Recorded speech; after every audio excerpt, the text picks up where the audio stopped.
25/50s. So he gave me the box for free. Put it out. We did the whole wrap. So it's actually 2 different layers of wrap. So the first layer is just the gray, and then the camo pattern was just to kind of match with this. That was just a whole different wrap, and just went through the whole thing and did it. Wow. And our whole thought with that, because we kind of weighed out doing a paint job, but you know, paint job you're gonna end up spending $5,000 to $10,000 versus a wrap. Like the material for the whole truck was under $500. Wow. And you just added this grid down here on the bottom? Yeah. So that's actually it's just diamond plate, and there's a place out of Texas that they just paint it for you. So we just bought whole sheets of diamond plate, and I just kind of cut it and then just riveted it all in. So tell me again, like, if I remember correctly, you said this was a whole separate thing than the chassis? Correct. So basically, this is an old ambulance box that we basically took off of the original truck and then transferred it onto this truck. To do that, we did have to build a subframe that allows this able to flex separate from the truck. That way, when you're going up and down trails, it's not getting much strain. That's right. So that's already on there and all that good stuff. But as far as the original truck was just a flatbed truck, so it had a water tank on the back. A guy used it as a little fire truck, and reason we went with this truck was just it's all-time 4-wheel drive. Okay. So no matter what, you know, you always have some good traction. And on trails, the clearance that what you get with one of these is just absolutely awesome. It's more than what even that Jeep is. Absolutely. So you get to do some real adventuring in this thing. Yes, sir. Yes, sir. Yeah, yeah. And that was kind of always the hope. We've done a lot of Jeeping in the last few years and got to see some really cool places that you could go rooftop camp, and kind of the idea was like, what if we could take an actual camper out there? And that's where this all kind of came about. Yeah. And so really this thing has been able to, if you look at our Instagram page, the campsites we've been able to achieve to get to with this has been super awesome. Sure. And everything's full solar, so it runs AC, heating system off of solar. It took a little bit to finally figure all that out to make sure that it could truly run everything with never needing the generator. But we finally have got that achieved. Originally the solar system was built to at least withstand 3 days with very minimal sun, you know. Yeah, so. yeah, that's really, really awesome. I don't know if I got to show you yesterday, but you know, on this side is where half of our battery bank is. Yeah. Partial of it. And this is just half the battery bank. That's right, yeah. So we have batteries here. There are some batteries underneath the booth, and then there's 3 more underneath or on the other side of the rig. So this was part of the ambulance box originally, to where there was a big wall that this was all compartment space. So we basically chopped down that whole wall on the inside and made this more usable. But when you're at the booth inside, you're able to open these doors up from the inside and still be able to have a really cool view, or if it's really good weather like today, have a good little cross breeze going through the whole rig. Nice. So how long did it take to sort of do this? Yeah, so I was actually still working a full-time job when we started this rig, and it took us about 4 months to complete the whole thing. That's pretty fast, actually. I appreciate it. But then you had all the skills coming from the RV industry. Yes, I was very lucky there. So my grandpa was a big contractor, so I got to learn early construction work and woodwork and all that good stuff, and then joined the RV industry back in 2011.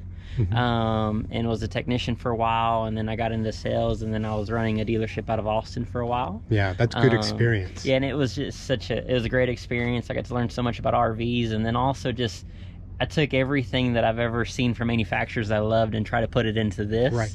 And then I don't know if you want to see the other side of the solar system. Sure. You know, and a big thing with these rigs too is when they come from the military, they are, you know, kind of, I'd say robust. You know, there's not a lot of, I would imagine, cool stuff on the inside of the cab, but I'll kind of give you a quick glimpse of the cab too. And this is the other part of the solar system. So your whole other, that's amazing. Did all Victron components. The guy that I mentioned off of YouTube, that's what he had. And then all the research I did from the RV industry, this was the brand to go with. Very cool. Yeah, it's just very clean looking too. Right. We did, we put a battery, a backup generator just in case we ever needed it. Knock on wood, we really barely ever use this thing. The only time, good to have it just in case. So on this rig, we did, actually got lucky. I found a guy out of Oregon that had signed a deal with Fox and basically designed shocks for these rigs. Oh. And he had a couple sets left. Those so are we bought leaf those. springs. Wow, Yeah, look so at leaf that. springs here, and then all Fox shocks throughout. Mm-hmm. And that was a big thing. And then we actually had the cab put on air ride, so the cab itself is a lot comfortable ride, because of course something this big is going to be a little bit more, I would say, bouncy on the road sometimes. I've got aftermarket airbags in my RV nice. for that there reason. you go. And it absorbs it all, which has been great. Some other things just on the water system, and this is something that I learned from the RV side, is just you can't ever be too safe. And what I mean by that is these things are homes on wheels. They're going through earthquake conditions as you're going down even the highway. Yeah. And then by sure on some of the trails that we go through, this thing gets, bounced around quite a bit. But we did a manifold system, and what that does is if you ever do spring leak, say on your kitchen cold water side, you can just cut off the kitchen cold water instead of shutting off your whole entire system. Smart. So with the ambulance box, you do get the 2 back doors, which has actually been really cool for us. Whenever we do back into, say, at the beach, we are able to open those 2 doors, and the bed's right here, so you can kind of relax on the bed and have the beach right there, or whatever it is. Oh yeah, let's check out the inside, see what you think.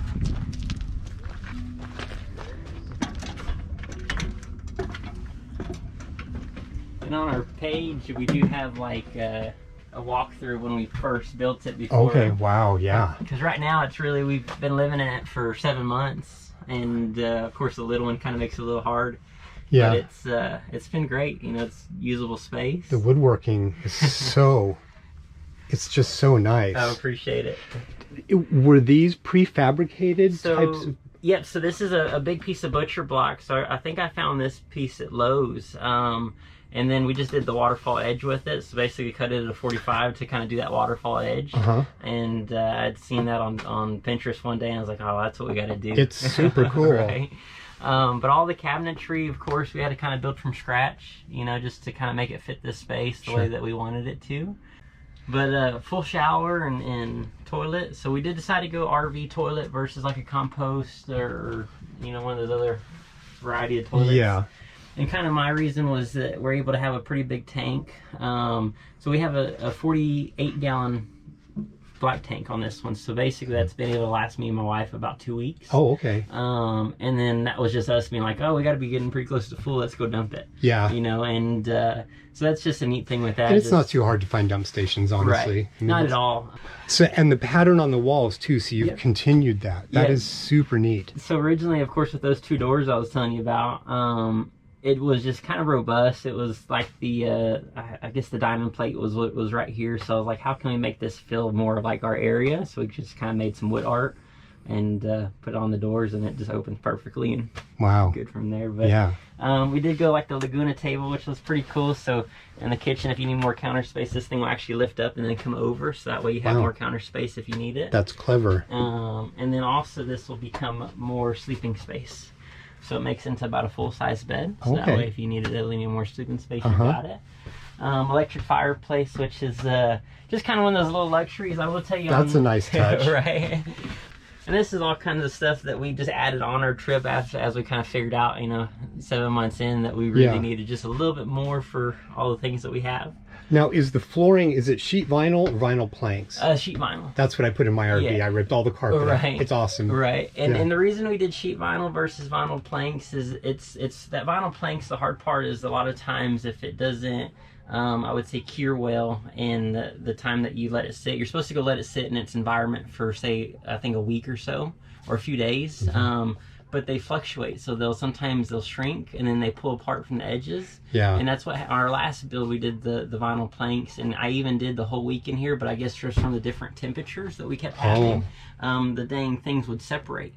And, and so I just got tired of it, and I called one of our manufacturers and I was like, hey, is there a reason that y'all don't use the planks? And they told me that exact thing. It's just they'll separate, or you might hit some huge bump one day and it tries to flex the whole thing and it separates. He says this stuff it's actually got some movement. It can be stretched and things like that. That's actually another guy that I talked to had that problem. Right. He says, I've got some separation going on and I don't know what to do with it. Yeah. Did you do insulation then between the walls? Quite a bit, yeah. Yeah. So it's got, I want to say, close to a 3.5 to 4 inch wall gap.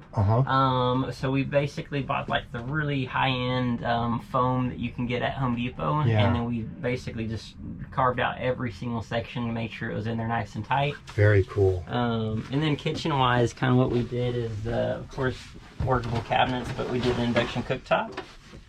So okay. That way, that's clever. Dirty. Yeah. So it's right there, and so that way you're able to still do everything in here to cook, all that good stuff. The only thing we do not have is a stove area. All the cabinets are locking cabinets, so basically they have to be pushed in then to come out. So that way, in transition, especially on trails, this thing gets beat up sometimes. That was the one way we can make sure none of our stuff flies out on the ground. That's good. I've seen various mechanisms that people have come up for that. Yeah. But yeah, big TV here. So this one's actually going to come up for sale whenever we get home, and we'll option a couple different things that we've kind of learned from our trip. You know? This was really a big learning experience. Right. We wanted to, because before I really wanted to jump into this, I really wanted to make sure that this was a good product for me to go sell, or that, I've actually truly been in it versus I even feel on the RV side, a lot of the manufacturers have never they weren't out there using it. They didn't know what it was doing, and the customer would come back and give us all this feedback, but then they wouldn't take it. So versus with this, like we're trying to give, of course, ourselves some feedback, what would we change, especially using it for living purpose. And then just to see what it could do, we've really kind of pushed it to the limits, and it's never failed us. We've been on some crazy trails, and I've kind of been like, I've always been a project guy. I want something to work on. So I've been on some crazy trails thinking like, I might break something, I'll have a little project. And honestly, this thing has just held up so good. Wow. So this is our little map for this trip that we've been on. Everything there is where we've been the last 7 months. Oh boy, the West is amazing for places to explore. So great. Yeah. But underneath the bed is just a huge storage space. So that was a cool thing, and we originally were thinking like, hey, we'll put a deep freeze where we can either slide it out this way or slide it out the back, but that's always an option too, just to have an extra deep freeze, and we definitely have the power, supply to be able to feel it. And then like here, like everything was kind of made to be useful, so extra storage here. So just things like that. And then this is considered an extra large full, so it's the same length as a queen. Just, I want to say it's 4 or 5 inches, not as wide. Sure. But honestly, it's been perfectly fine for us, me, my wife, and my baby. We all sleep in it and are all good. Awesome. And then we did all like the blackout blinds, so that way whenever it's time for bed, pull those puppies down and you got full blackout all the way around. Very cool. Well, what an amazing project. I appreciate it. Thank you for letting me come in and take a look at this. It's caught my eye. You guys passed my RV on the way in, and I looked at it. I was like, I got to go talk to them on that thing. Appreciate it. Yeah. Well, thank you. I won't take any more of your time. You're all good.